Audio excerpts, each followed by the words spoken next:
Congratulations for taking ownership of your financial plan by tuning into the Federal Employee Financial Planning Podcast, hosted by Mason and Associates, financial advisors with over 3 decades of experience serving you. You will rest easy once your plan is done. You will see clearly just how you have won. Gone are the times where you'd hope and pray. It's gonna be a bright,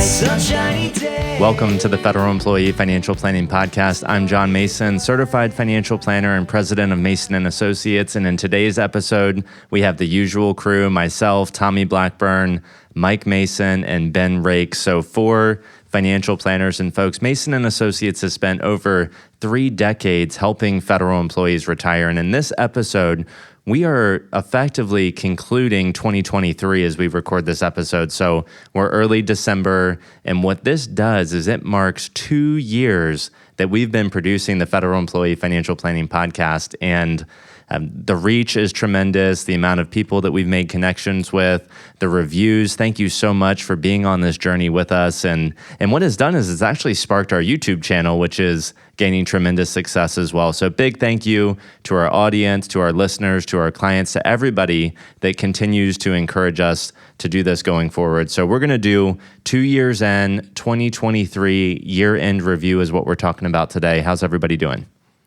Doing great. It's hard to believe 2023 is coming to a wrap here. Man, it's a sprint. It feels like every year. It feels like it was just the beginning of the year, and now we're wrapping it up. We're getting ready for next year. There's a lot going on around here. Families are growing, which is always fun for all of us. A lot of life events within the firm, I believe.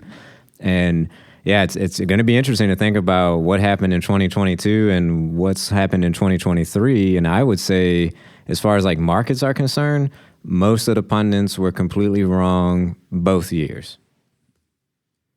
Yeah, I had a golf game the other day, go figure, and talking to somebody about my first hole-in-one, and it was January 1st of 2000. And, he went back and he's like, you mean Y2K?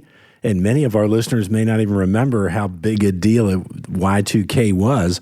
You were getting ready to go, John, to Disney land with my mom and dad, your grandparents, or Disney World, I guess it was. And that's 23 years ago, about to be 24 years ago. It's crazy how fast time goes by. So I'm sure as we recap 2023, I'll have a few more comments in reference to that.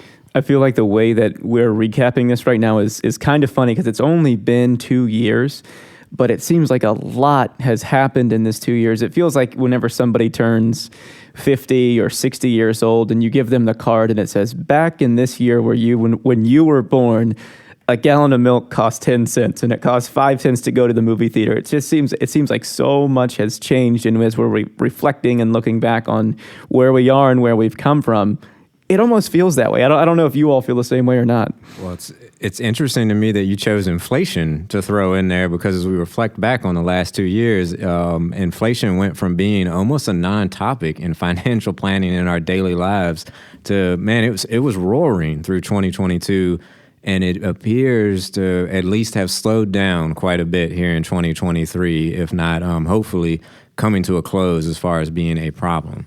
It's, as I reflect on 2 years, and Ben, as you were saying, like there's so much has happened, and there's that old saying, like the closer you get to the end of a roll of toilet paper, the faster it goes, right? Like it does feel like every year the world is just moving a little bit faster. And as I reflect personally on why that is, I think it is information overload. And as we talk about how often the news and iPhones and Androids and how bad technology can be for a financial plan, it's like, when you have all this information at your fingertips, it's exhausting. And there's it's a little over 2 years ago that we bought our first camper. And it's a 30-foot travel trailer. It's good size. And ignorance was bliss. We went in and we were like, we need a bunk bed. Cool. We basically bought the first thing that we saw that we could tow with a half-ton pickup truck, like at its limits. And we were just happy-go-lucky, excited. We have not been able to upgrade that camper for the last 2 years because we know too much. We have so many information. We've seen so many floor plans that we can't actually act on anything, which is kind of interesting. And then I reflect as well on this is that we maybe want to make a change. Maybe we want to change houses. We've been in the same house for 8 years. Maybe we're ready for something different. And maybe we're only ready for something different because every day it's like a hobby to look on Zillow and look at other people's homes all day rather than just being content in our own home. So as you think about the amount of information that our clients and listeners have to process every day and like not being able to process that correctly, what that could do and how it could derail a financial plan, just like it's making our living or our camper decision that much harder. Well, I think a great point that you bring up there is anytime we are talking to our clients about financial planning or we're talking about tax planning or we're talking about investments, what do we always say? In the long term, these are how we expect things will play out. But even in our own personal lives, I mean, think how hard it would be for a client that doesn't live in our world every single day, that to your point, John, they're getting an update on Twitter, they're getting an update on Instagram, they're going onto Facebook and they're hearing about some kind of tragedy that's going on in the world. I mean, you've got your phone here, you can summarize and say, give me a news feed every 5 minutes. And guess what? Every 5 minutes, there will be something going on in the world. And so it's tough even for us sometimes to tune out the noise. So we really sympathize and empathize with our clients who have those questions for us. And we have to keep saying, hey, let's look to the future. Let's have a long-term plan. Let's not get rattled by these shocks and this noise that we see in the market so frequently. I would say, too, about the information overload. It's definitely real. We all live it in some form of our life. But it drives home to me the value of having a trusted expert in your life. You know, I heard a client telling me about a trusted travel agent they're using, and it sounded awesome to me, where it was, hey, you don't want to go to that village, you want to go to this village, you're going to get the same experience, but it's not going to be as crowded. We've got a great house for you. Don't use this rail, that rail. And all of these pieces of advice, as I was listening, it made me think about what we do for clients, where there's a ton of information and you can try to figure this out yourself. But when you have that go-to resource, you see it with clients all the time. Let's say they just started doing contract work, where we can come in and say, yeah, probably what you want to do is start an LLC. You want to do these things for the business to get the accounting correct. We're going to have self-employment tax. We're going to have to make estimated, but being able to just cut to the chase. Same thing when clients are retiring. Any part of the advice we give, I think it's got to be so valuable of just, hey, here's how Medicare is going to work when you get there. And instead of you being overwhelmed by all the information out there, we've distilled it down into what you need to know and what's actionable. Well, I think that's the best point, Tommy, that you made, is the actionable advice, right? So at the end of the day, you can be a really, really good financial planner, but if you're not distilling 1-hour meetings down into bullet points of actionable advice, you're really not doing much for your clients if you're not able to support, empower, educate, and motivate them to make changes in their financial plan. So hiring a trusted expert helps tune out the noise. Hopefully, we've been able to do that, guys, for 2 years now that we've been producing this podcast. Hopefully, I guess we could be noise too, right? Like we're noise. We have opinions, we have ideas, we have thoughts, and we release episodes twice a month with those. So hopefully 2 years in, we're not noise. Hopefully 2 years in, we're providing actionable advice. Hopefully 2 years in, when our clients and when our listeners tune in 2 or 3 more times a month, that it's real. And I think that's one of the biggest goals that we've had in this podcast is we're not an encyclopedia just here reciting FERS facts and CSRS facts. It's like, here's a fact, here's how it works, but then, oh, by the way, here's how it actually works in practice. And if you're not, quote unquote, a real financial planner who's actually serving clients, you may know all of the facts and figures in the world, Mike, but if you've never lived through it, it gets really hard to empower clients if you've never actually lived through any of this. I think about this information overload, and where we get the overload is whether it's CNN or MSNBC or Fox News or whatever it is. I'm so tired of tuning these things in. Sometimes I want the business aspect, but every morning the overload is on the crisis, at our border. Or then you have these people that are paid consultants to come in there. If they were really, really good at what they do, they probably would just be, financial planning all day long. And we talk about all the things we shouldn't be talking about. If there was going to be information overload in 2023, and here we are December 11th recording this, and these news channels gave a damn about you and your family, well, then it would have been information overload on the retired military survivor benefit option is where you'd have had that overload. But there's no overload there. So all we get when we tune into these channels is political sway, and then they tell you how miserable it is. And if you missed a couple of weeks in this market, especially a couple of weeks between November 1st and today, you lost all your return. You didn't make anything because you're getting bad information overload. It's so entertaining to me, though, to think about the market. I know you probably had a different path we'll go back to, but 2022, we started off the year at a high, and it just went down pretty much the entire year in 2022. And I think coming into the year, forecasts really weren't that bad for the market. I think it was, hey, we might not, have the same appreciation we have had, but things are probably going to be okay. Then inflation came roaring out, rates went up, a lot changed in a short period of very quickly in the bond market in particular, which impacts the rest. 2023, I think we came into the year and all I heard was negative. It's going to be another rough year. Buckle up. We've got at least another 12 to 24 months of misery ahead of us, and maybe this recession will finally be in full force and we'll get back to business. And it almost is like the exact opposite has happened. 2023, we've had a pretty good recovery. We're still not back to where we were, but it has not been the apocalypse that I feel like was painted coming into the year. Well, we spent 2 years trying to basically get back to where we were in 2021, and I'm not sure that we're even back to the highs of 2021 yet. So all of the volatility, all of the euphoria, all of the world is ending, all of these things that have happened over the last 2 years to essentially go nowhere, I mean, that's exhausting, right? So investments are a tool. I think what we ultimately come back to in this podcast is investments are a tool that help you hopefully do the things that you've always wanted to do in your retirement. But at the end of the day, we can't control what goes on in the stock market, and it really doesn't matter what anybody's opinions are. And at the end of the day, whether you're actively trading or passively trading, you're probably getting to the same spot. And we just need to control the things we can control, which is what we always talk about in this podcast, is let the market do its thing. Ultimately, it goes up more than it goes down.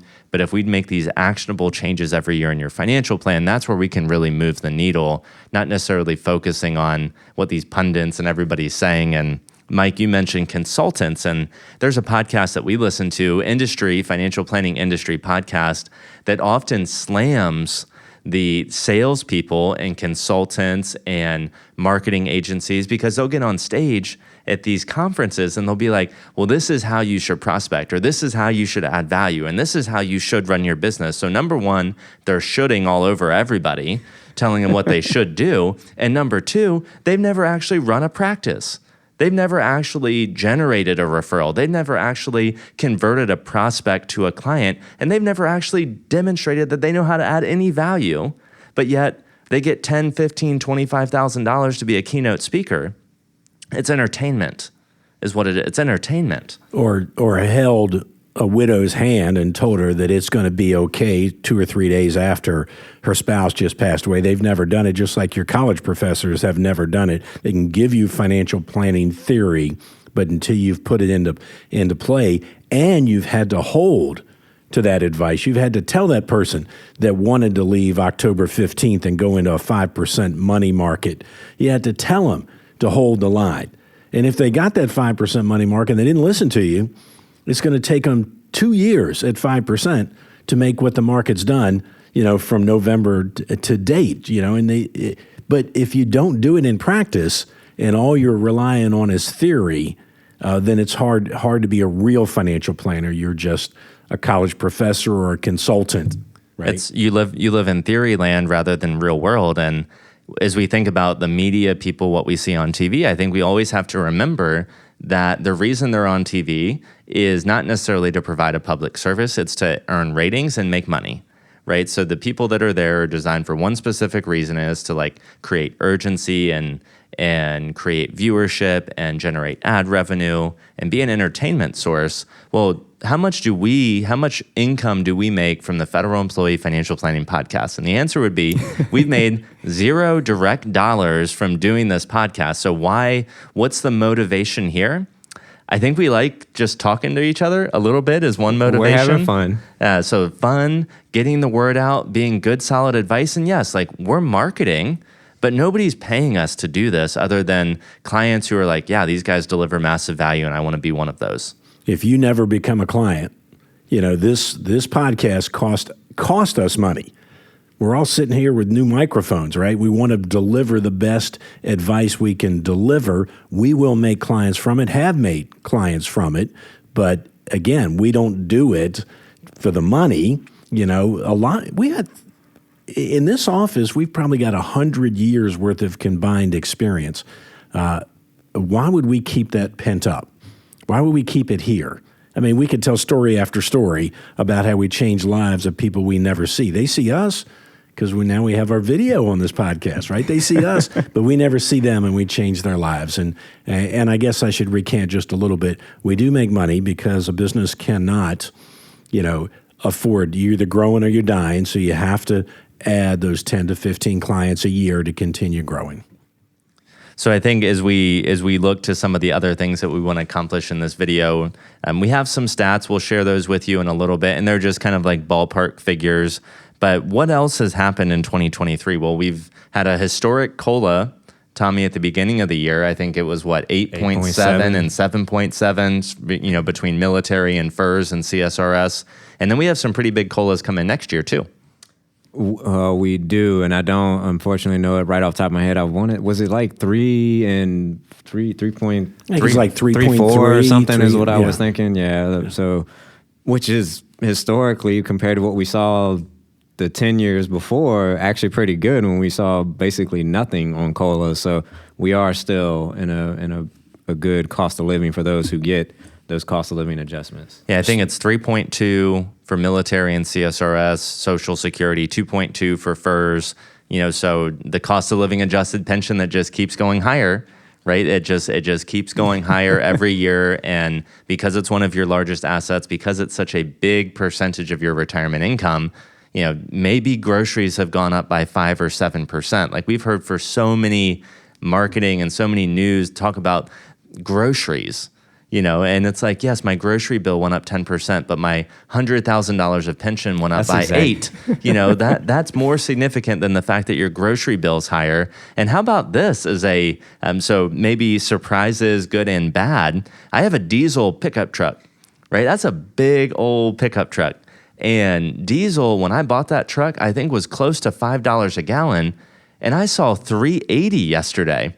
And I saw in Yorktown, Virginia, Ben, gas prices dropped to $2.80 for regular octane 87. Talk about a surprise. Oh, man, what is Yorktown doing? Because Richmond doesn't have that. Yeah, I don't see that in Williamsburg either. I think impressive. I need to make a stop to Yorktown. But it's crazy because I keep going back to this concept of what we were talking about earlier before, which was noise, right? Because if you were a federal employee, let's go back to inflation, which we've already hit on.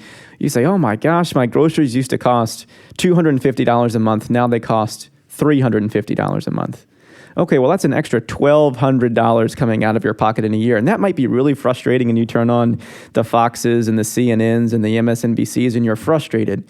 What you need is that trusted advisor, that trusted expert that not only says, hey, here's what inflation was, and yeah, I don't want to pay $1,200 more in groceries anyway, but take a look at this. You're actually making $10,000 more per year because of your COLA, not your COLA. And you also just got that federal long-term care cost of living increase, that premium increase that so many people were getting. And to put it into context of, yeah, it went up by 20%, but the 8% your 100,000 pension just went up more than covers it. So we're good to pay that long-term care premium.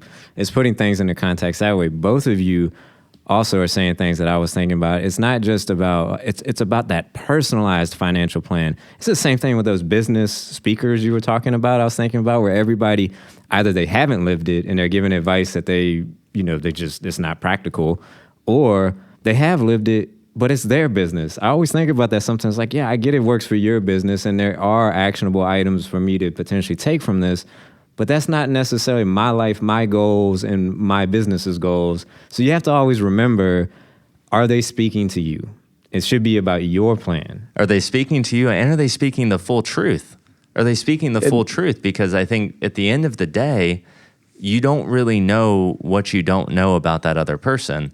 And I had a client the other day that was like, we're up whatever we're up this year. We're down whatever we were down last year. It's been 2022 was one of the worst years ever for a balanced investor, somebody with stocks and bonds.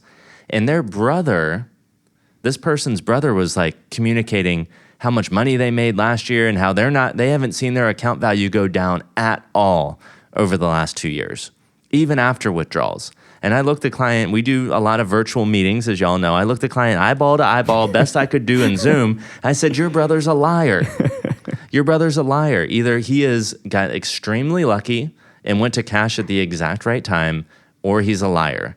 But this is not something that's going to consistently happen. Like, we know the market has not gone up over the last 2.5 years. We know that bonds are still down from their high. We know that stocks are still down from their high. So if you're taking distributions from your investments, what does that mean happen to your account value? It's down. You were doing some very unorthodox things at all the right times in order to be up, to your point. It could happen. We've seen where it happens. It could happen. We've seen where it happens. Where does it happen? It happens, somebody sold him an index annuity, and they say things like this, get market performance, and then never lose anything. And then they look at the wrong number. They look at the protected withdrawal value. You have to have the whole story, right? So we knew. You sound like angels in the outfield. Yeah, it could happen. Liar is really, really tough, of all the words. Many times there's a bunch of what you want to call liars in Washington, D.C. He's unfortunately misguided. He's probably not lying on purpose. He's just misguided, and somebody misguided him. Well, that's probably more politically correct, I would say, which is, it's good that... This is quite the role reversal here. My dad reined me in. That doesn't normally happen, but it's what was the whole movie? Truth, the whole truth, and nothing but the truth. What was the movie, Princess Bride? Liar! I want to take this in a slightly different place, but it's along the same lines. We're talking about truthful information and personalized information, and I want to maybe pivot to those who are maybe listening to this podcast but are still in that group of do-it-yourselfers. And we're thinking about all the things that have changed. What's one of the biggest technologies that came out this year that has impacted almost everybody's lives, whether you know it or not? I had this written down as well. It's artificial intelligence, AI. It's huge. Exactly. Artificial intelligence, AI, and specifically when we talk about ChatGPT. So you can go into ChatGPT and you can say, write me a 100-page horror story. And it's going to sound convincing. You can tell it to write you songs. You can tell it to compose you emails. You can tell it to organize your travel plans. I mean, this tool is incredibly robust and incredibly helpful. What it's not is it's not guaranteed to be accurate. You can go into ChatGPT and say, hey, tell me about my first retirement. How do I calculate that pension? It's going to pull from blogs. It's going to pull maybe some information from OPM. It's going to pull from thousands of different places and spit out an answer. And you say, oh, great, thank you, ChatGPT. That made things really easy. You're never going to know whether that answer is truthful. It's in front of you, but you don't know whether it's correct. And I'm sorry for circling back on, hiring a trusted advisor and someone that can meet with you face to face and personalize your goals. But the ChatGPT, it's just more and more noise. And I think we need to make that clear. Well, correct me if I'm wrong, guys. I think GPT ends in 2021, right? So the useful data that's there is through 2021. So we were searching for a keynote speaker for our client event, and the first person that popped up is deceased, right? So that's what ChatGPT does to you. Well, what if the tax law changes, right? So in 2026, we sunset the current tax law. Well, if ChatGPT doesn't advance in time to understand what that means, then you're working on old information. You're working on old, outdated information. And that's, frankly, this year at Federal Employee Health Benefits, we have a Medicare Part D, right? So if you ask Chat, tell me how Medicare and FEHB coordinate, it's 2021 before we even have these new plans. I think, and it was interesting with AI as part of that, it's just another tool that it can potentially certainly be noise. So it is interesting. And to me, it's like the trusted expert and advisor knows how to use the tool and use it to be advantageous, Whereas if you don't know what you're doing, it's the same thing with like TurboTax. Oh, I've got TurboTax doing my tax return. Well, if you don't know what you're doing, and it's just a tool. It's just a piece of software. You have to be the expert, or you have to have hired the expert who knows how to properly utilize things to get the most out of it. Yeah, and it can be noise. Absolutely. Yeah, I would say that, in Chat GPT's favor, it might give you a better calculation for your first retirement than 95% of the financial planners out there that won't read the book. Well, it's going to be like Google. It's going to be like a souped up version where it's like, and we know how good Google is. Right. I mean, exactly. you could plug in CSRS, voluntary. You don't even have to say voluntary contribution plan, CSRS VCP, and you're going to get a whole lot more information than the average planner could give you. But back to your point, John, if you said, I retired military 20 years ago and didn't take survivor benefits, if the knowledge base was 2021, ChatGPT is not going to tell you that 2023 is an open season, is it? And the bigger piece of that too is, again, the personalized aspect of it is they're not going to know that here's how it could impact your life if you pay $250,000 to buy back survivor benefits. It's not going to say that, if you actually retire this year, here's how your entire plan works and you actually can do it. So one, it spits out information that may or may not be true and up to date. And two, it's spitting out information that's just general. It doesn't mean anything it's not personally customized to you. So Chat GPT was certainly an advancement or a surprise for 2023 that I don't think any of us saw coming. Inflation maybe cooling down and dropping to the level it has was a surprise that we didn't see coming. The stock market rally this year was a surprise we didn't see coming. And the other surprise with inflation, I guess a potentially pleasant surprise, was I-bonds. And of course, our money market rates on cash, CDs, and so forth. But who saw I-bonds coming? I mean, that was like this tool that nobody's looked at in decades, and all of a sudden inflation rolled up and I-bonds became very attractive again, and they probably are losing their attractiveness as inflation comes down, but that was a pleasant surprise. So don't let this be a surprise. You're all proud of yourself. You're listening to this podcast and you have a 5 or 6% CD, you've made some money in cash, and you're thinking life's great.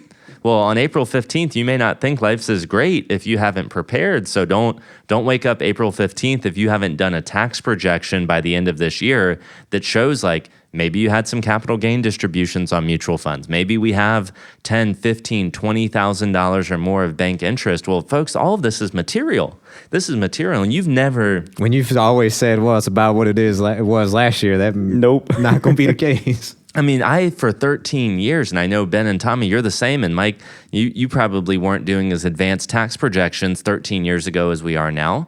I literally used to put $0 on the interest line or just skip over it entirely because it was irrelevant. It has been irrelevant our entire career, and guess what? It's very relevant now. What's kind of funny is I'm thinking $0 on the interest line. What a shift. When you look at the mortgage interest that you can claim, most of us at 2.5% mortgages, and then you got a 5%. You made more mortgage interest or more interest on your bank CD on $100,000 than you paid on your $200,000 mortgage. Kind of a flip flop in things, huh? I'm feeling a little excluded from this conversation right now, Mike. What are you talking? There's 2.5% mortgages out there. That's something that definitely changed. Bad time. And to me, that's a solid part of a good advice relationship, because when rates were historically low, Mason and Associates was pushing their clients to refinance to those historic lows, which maybe you thought didn't seem like that big of a deal at the time, but we made hay with what we had. And then now you have a 2.5% rate and your cash is earning you 5 or 6%. And that's an awesome place to be, but it's because you took action with what you had at that moment in time. And many of that advice, I mean, there was a long period where it went from 3.5 down to 2.5. But those last 10 people, let's say, that we gave advice to, if they didn't act within a very short window, 30 to 60 days, it was a bad decision, right? Oh, it got nasty. It moved fast. Yeah. I had a client who I met with last week for end of year tax projections and whatnot, and he, again, eyeball to eyeball via Zoom best we can, and was like, John, thank you so much. I was like, what are you talking about? He's like, that advice to refinance, whenever it was, thank you. And the mortgage wasn't huge. It's $150,000 mortgage. And the savings, like he was probably at 4 and we dropped to 3.5 or something. But I'm not sure that the refinance was necessarily that tremendously valuable, compared to what he had before. I had to drag him into it, kicking and screaming, like, yes, Cap Center does it at no cost, and this will be a good idea, and you're going to win from this, and you'll save $1, which is better than saving $0. But the fact now that the 30 years north of 7, it didn't matter that we only went from 4 to 3.5. It just was like, I refinanced, I took advantage of an opportunity, and I'm so glad I did that, and I'm so glad that I'm not at 7. Yeah, I don't know, something about when you look out and see what everybody else is up against, you feel a little bit better. You mentioned taxes. I wanted to go back to the flip side on interest rates too. Not only that could it make your tax bill go up, but it also used to be, hey, if you're underpaid, the penalty's not that steep typically because it's based on prevailing interest rates. So the IRS didn't charge you a lot of interest for being under withheld into the system. Well, that's changed as well. And so now you're going to probably be paying 7 or 8% on those underpayments. You probably want to make sure you have more incentive to be paid in timely than you did previously. So making sure that we're in safe harbor, whether it's the state of Virginia or your federal safe harbor, look at your tax return from last year. You can use the 110%, Tommy, is one way. 110% of what we owed last year or 90% of what we owe this year, you're in safe harbor and not subject to those penalties. And the other little asterisk there, you're right, was it timely? So it's not only like at the end of the year, hey, I got myself paid in to make that test work. If you didn't do it correctly throughout the year, the IRS says, no, we see what you did. You get to pay us. That's a great point. So we just did end of year tax planning, and I don't know how many Roth conversions we did. We're going to have a separate episode, I think, on Roth conversions, maybe not today, but we did a lot of Roth conversions. And Roth conversions with estimated tax payments. And the beautiful part of Roth conversions and estimated tax payments is you convert 50 and then you deposit 50 into your Roth. If you have taxes withheld, you convert 50, you deposit 40 as an example. So withholding is easy, right? So withholding's easy because the IRS just thinks it was there timely. The conversions by default in tax software, the tax software thinks you did a conversion every once a month for 12 months, doesn't it? That's it. So if you do a Roth conversion in December, $100,000, TurboTax thinks that you did 1/12 of that every month. And then you make an estimated payment, Tommy, like you said, in December, well, you're underpaid. Mm-hmm. So we fix that with IRS Form 2210, right? 2210 is how we fix that problem. And how many times have we seen CPAs, tax professionals, clients not file the 2210? It's a form that for whatever reason gets missed. Well, that's going to be a substantial, lack of a better term, butt whooping if you don't file that form correctly this year. Yeah, it does get missed quite a bit. Maybe sometimes there's like some details that are not there on the surface without maybe the advisor or somebody sharing. I think the other part is just laziness. Well, not knowing. And/or laziness. And Mike will tell me there's a better way to say it than laziness. No, I think laziness is good, but it takes us back to, which we laugh about here, is my CPA is really good because I got $10,000 back last year. You were probably going to get that $10,000 anyhow. You probably should have got $11,000. Because they filed whatever that form was. So the things that they have no control over, which is you overpaying taxes all year long, they claim credit for. The things they could claim credit for, they don't do, right? They don't file the what is it, 90? What's the one for your Roth conversion? The 8606. 8606. Oh, yeah, that one's always a battle. Yeah, so if you do a Roth conversion, 8606, put that in your head. That form should be on your tax return.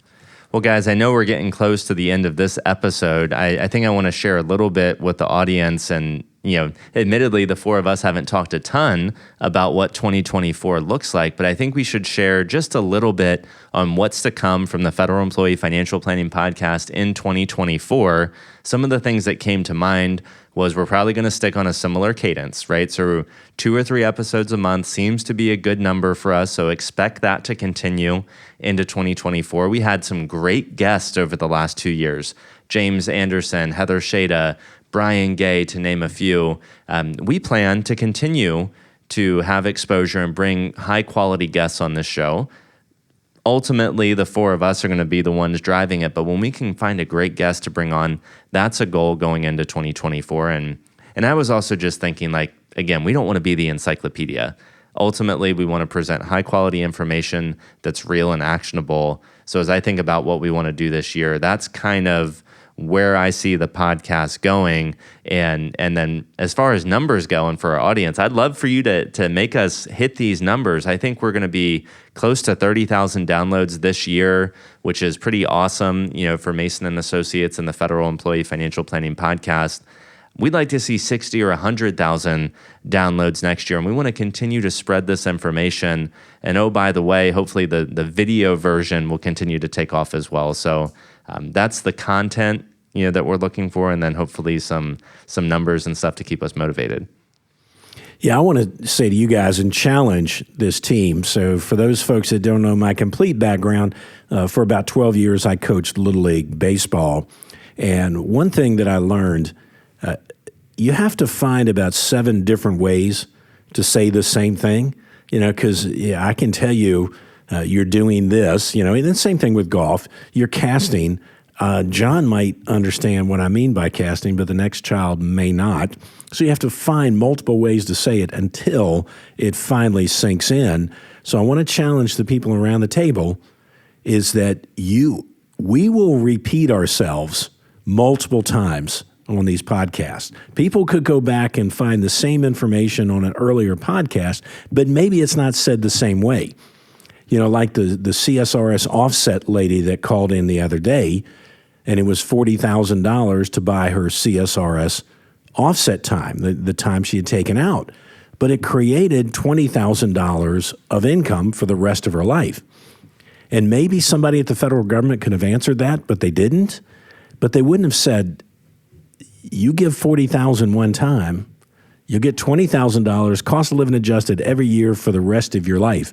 If we could do that at Mason and Associates, we'd have people lined up down Cannon Boulevard waiting for that investment. So saying it different ways until it finally clicks with the person that you're trying to educate is going to be important to us. We definitely wouldn't be doing the podcast if we had that sort of investment vehicle. I can tell you that. And I think, Mike, you challenged us. We got into a funk. Last time we got together for recording, we recorded 1 episode, I think, maybe 2, and it was hard. This is not, audience, we're saying this for your benefit too. Like, this is hard work. This is not easy coming up with topics and getting together, and Drew driving over here to help us record. Like, there's a lot of work, pre and post production that goes into this, and being able to continue this for 2 years puts us in the top 1% of podcasts. I think most release 1 episode and quit.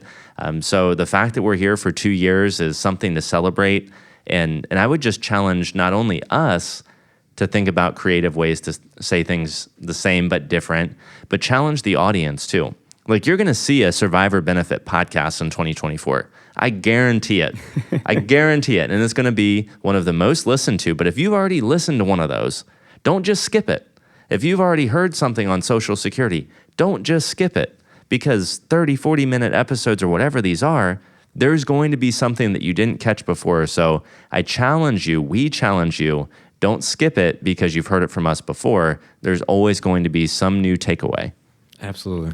John, as we wrap it up, because I know that's where we are, you just sparked one of those great Masonisms in my head. Most people do a podcast or 2 and they quit. Do you know the Masonism I'm thinking about? Work it till it works. If it's a good idea, work it until it works. If you only work it to see if it works, guess what? You'll never see it. You have to work it until it works. It's interesting. I was actually thinking the same thing, maybe not framed that way. That's what's always great. Essentially what you're saying is, how do you frame something is how people perceive it, and that's reality.